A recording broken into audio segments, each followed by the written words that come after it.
Today we are going to study about the present continuous tense. Now what are present continuous tense? Present continuous tense means the action which is still going on. Present continuous tense का मतलब होता है वो action, वो काम जो अभी तक चल रहा है, that is still in continuation. Okay, so there are certain rules for present continuous tense also. Now this is the rule for your simple present tense. ये simple present tense के rules हैं. With I, we, you, they and all other plural subjects you will use root form of the verb. क्योंकि simple present tense में I, we, you, they और बाकी के जितने भी प्लूरल सब्जेक्ट्स होंगे उनके साथ आप रूट फॉर्म ऑफ वर्ब का यूज़ करेंगे. Means base form of verb, मतलब वर्ब के एंड में आप एस या फिर ई एस ऐड नहीं करेंगे. Okay, now he, she, it, all singular subjects. For all singular subjects you will use root form of the verb plus s और es. और he, she, it और बाकी के जो singular subjects होते हैं वहाँ पर आप verb का singular form यूज़ करेंगे. और जब भी verb का singular form लिखा जाता है तो verb के end में s और es ऐड किया जाता है. Okay, in case of the verbs when you write the plural form of the verb we use the root form. जब वर्ब को प्लूरल फॉर्म में चेंज करना होता है तो वर्ब के एंड में एस और ई एस नहीं लिखते हैं, लेकिन जब वर्ब का सिंगुलर फॉर्म लिखना होता है तो वर्ब के एंड में एस और ई एस ऐड करते हैं. This we were talking about the simple present tense. Now we come to the rules of the present continuous tense. अब हम present continuous tense की बात करते हैं. Now what are the rules of the present continuous tense? In case of present continuous tense with I you will use am as a helping verb plus ing form of verb. ing form of verb means verb का ING form, मतलब verb के end में जो ING लगाता है, जैसे reading, writing, learning, playing, eating, dancing, singing. These are called the ING form of verb. Present participle, जिसे कि present participle form of verb कहते हैं. Okay, so present participle form of verb को ही आईएनजी फॉर्म ऑफ वर्ब भी कहा जाता है. So the rules of present continuous tense is that with I you will use am plus ING form of verb. ठीक है, जहाँ पर आई यूज़ होगा आई के साथ आप एम हेल्पिंग वर्ब एम का यूज़ करेंगे और फिर आप वर्ब का आईएनजी फॉर्म यूज़ करेंगे. Second rule is that he, she, it, all singulars plus is plus ING form of verb. मतलब ही, शी, इट और बाकी के जो भी सिंगुलर सब्जेक्ट्स होंगे वहाँ पर आप हेल्पिंग वर्ब इस का यूज़ करेंगे प्लस वर्ब का आईएनजी फॉर्म यूज़ करेंगे. And the third rule is that I, we, you, they, all plurals plus are plus ing form of verb. यानी कि I, we, you, they और बाकी के जितने भी प्लूरल सब्जेक्ट्स होंगे, प्लूरल पर्सन्स होंगे, उनके साथ आप हेल्पिंग वर्ब आर का यूज़ करेंगे प्लस वर्ब का ing फॉर्म यूज़ करेंगे. So these are the three basic rules of the present continuous tense. ये तीनों सबसे important rules हैं प्रेजेंट कॉन्टीन्यूस टेंस के. प्रेजेंट कॉन्टीन्यूस टेंस में अगर आई है एज अ सब्जेक्ट, अगर किसी भी सेंटेंस में आई का यूज़ हुआ है एज अ सब्जेक्ट, वहाँ पर आप आई के साथ हेल्पिंग वर्ब एम का यूज़ करेंगे प्लस वर्ब का आईएनजी फॉर्म यूज़ करेंगे.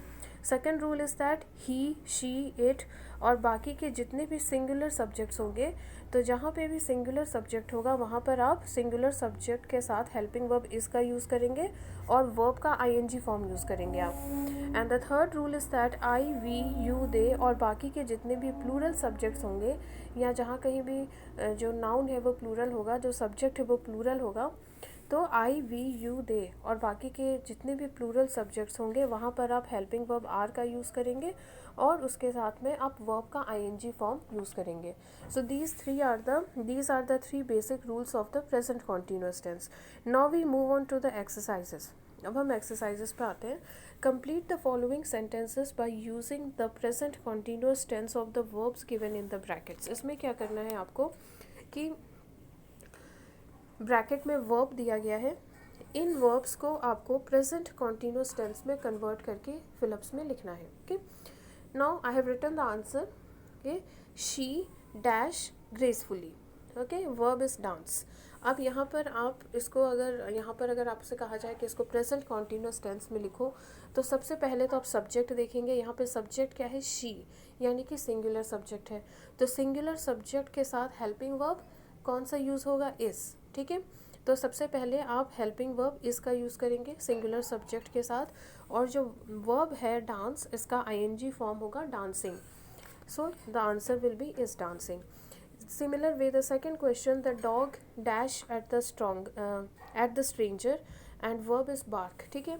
Now यहाँ पर आपको helping verb present continuous tense, simple present tense में हेल्पिंग वर्ब यूज़ नहीं होता है. ठीक है.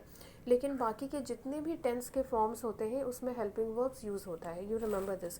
जो सिंपल प्रेजेंट टेंस होते हैं उनमें हेल्पिंग वर्ब यूज़ नहीं होता, लेकिन बाकी के जितने भी टेंस के फॉर्म्स होते हैं उनमें हेल्पिंग वर्ब यूज़ किया जाता है, except simple present tense. Simple present tense को छोड़कर सिंपल प्रेजेंट टेंस में कोई हेल्पिंग वर्ब नहीं यूज़ होता, उसमें डायरेक्टली वर्ब का यूज़ किया जाता है. ठीक है. सिंपल प्रेजेंट टेंस में मेन वर्ब्स का यूज़ किया जाता है. सिंपल प्रेजेंट टेंस में हेल्पिंग वर्ब्स का यूज़ नहीं होता, लेकिन बाकी के जितने भी टेंस के फॉर्म्स होते हैं उनमें हेल्पिंग वर्ब का यूज़ आपको करना होता है. तो सबसे पहले आप सब्जेक्ट देखेंगे. तो सब्जेक्ट क्या है? The dog. तो डॉग मतलब सिंगुलर सब्जेक्ट है, कोई एक डॉग है. तो सिंगुलर सब्जेक्ट के साथ हेल्पिंग वर्ब कौन सा यूज़ होगा?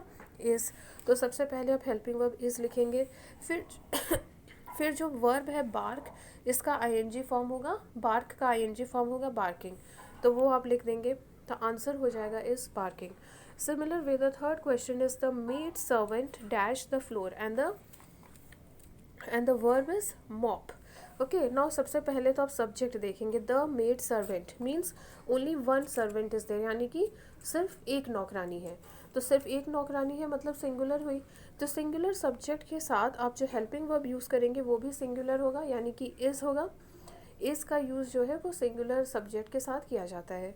और मॉप का आईएनजी फॉर्म होगा mopping. So the answer will be is mopping. Then the fourth one dad dash flowers in the vase. Okay. Verb is arrange. यहाँ पे जो ब्रैकेट में वर्ब दिया गया है वो है अरेंज. तो सबसे पहले आप सब्जेक्ट देखेंगे. डैड सिंगुलर, एक ही पर्सन है. ओके. तो यहाँ पर आप सबसे पहले हेल्पिंग वर्ब, अगर सिंगुलर सब्जेक्ट है तो आप हेल्पिंग वर्ब इज़ का यूज़ करेंगे, और जो वर्ब है अरेंज, इसका आईएनजी फॉर्म होगा arranging. So the answer will be is arranging. Okay. Then fifth one, I dash for my examination.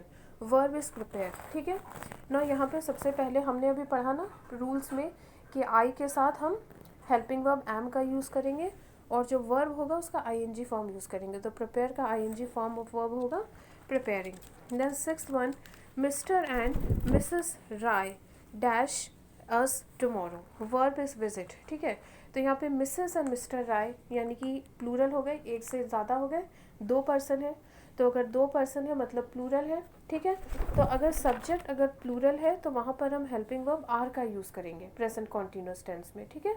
Present continuous tense में अगर सब्जेक्ट प्लूरल है तो वहाँ पर हम हेल्पिंग वर्ब आर का यूज़ करेंगे, और जो वर्ब है उसका ING form of verb use करेंगे, यानी कि विजिट का आईएनजी फॉर्म होगा visiting. So the answer will be Mrs. and Mr. Rai are visiting us tomorrow.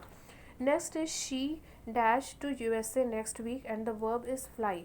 Okay. Now here also you just go through the subject. Subject है she यानी कि singular subject है.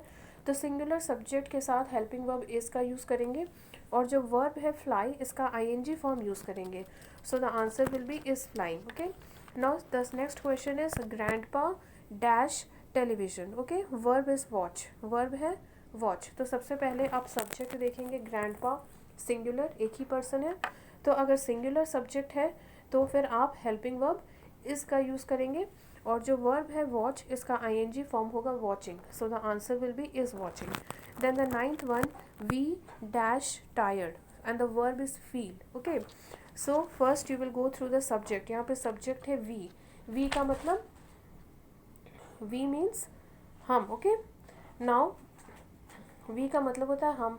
तो we जो है वो plural subject होता है. ओके. वी जो है वो प्लूरल सब्जेक्ट होता है. तो अगर सब्जेक्ट अगर प्लूरल है तो वहाँ पर हम हेल्पिंग वर्ब आर का यूज़ करेंगे प्रेजेंट कॉन्टीन्यूअस टेंस में, और जो वर्ब है फील उसका आईएनजी फॉर्म होगा feeling. So the answer will be we are feeling tired. Okay. Now the 10th one, you dash Tamil and then the verb given is speak. Okay. ना यहाँ पे you के साथ हम हेल्पिंग वर्ब आर का use करते हैं. ओके. एज अ नंबर अगर देखें तो ये जो है सिंगुलर है. ठीक है. यू एज अ नंबर अगर देखें तो सिंगुलर पर्सन है, लेकिन यू के साथ जो वर्ब यूज़ होता है वो हमेशा प्लूरल वर्ब ही यूज़ होता है. ओके. तो यू के साथ आप हेल्पिंग वर्ब आर का यूज़ करेंगे और जो वर्ब है स्पीक इसका ING form, so the answer will be you are speaking. Understood. You के साथ जो है अगर यू की हम बात करें तो as a person, as a number, it is singular. अगर हम नंबर के अकॉर्डिंग देखें तो वो सिंगुलर ही है, एक ही पर्सन है। लेकिन इसके साथ जो वर्ब फॉर्म यूज़ होता है वो हमेशा plural. You according to the number, according to the person, if we see it is singular in number but it always takes the plural verb form. Okay, so you is singular in number but it always takes the plural verb form. Okay, so once again I want to revise the rules of the present continuous tense. The present continuous tense के एक बार rules फिर से revise कर लेते हैं. So there are three basic rules of the present continuous tense. With subject I you will use helping verb am plus ing form of verb.